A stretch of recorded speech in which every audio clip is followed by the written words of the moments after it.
ütleks, et rohkem teenivadki need, kes suudavad kaasa mõelda selle ettevõtjaga, mitte niimoodi, et kui ettevõtja ütleb, et ta tahaks saada näiteks endale, et ma tahaks, et mu sotsiaalmeedia töötaks või et ma tahaks sotsiaalmeedia haldust, siis sina võiksid kohe juba mõelda, et okei, ta tahab seda sotsiaalmeedia haldust, aga tegelikult mitte keegi ettevõttes ei taha lihtsalt seda, et tal sotsiaalmeedias mingid postitused tuleksid. See ei ole ju kellegi lõppeesmärk lihtsalt toota uut sisu juurde kogu aeg, lihtsalt sisu pärast.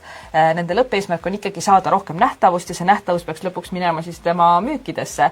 Ja kui sa suudad temaga kaasa mõelda, et kuule, aga nüüd teeks niimoodi ja mulle tundub, et see võiks olla kasumlikum ja sa aitad seda numbritega. Ta näeb, et sa mõtled kaasa, ta näeb, et sa aitad tal ka rohkem raha teenida ja siis ei ole ju üldse kahju maksta, et kui mõlematele on see kasulik. Et see on nagu see ettevõtja ja palgatöötaja mõtteviisi erinevus. Kui sa oled kogu aeg olnud palgatöötaja ja lihtsalt ootad, et sult tellitaks midagi või et öeldakse, mida sa pead tegema, siis see ei ole selline ettevõtja mõtteviis ja see peab harjutama seda, et mõtle, mis oleks praegu see tegevus, mis toob kõige väiksema ajaga kõige rohkem kasu.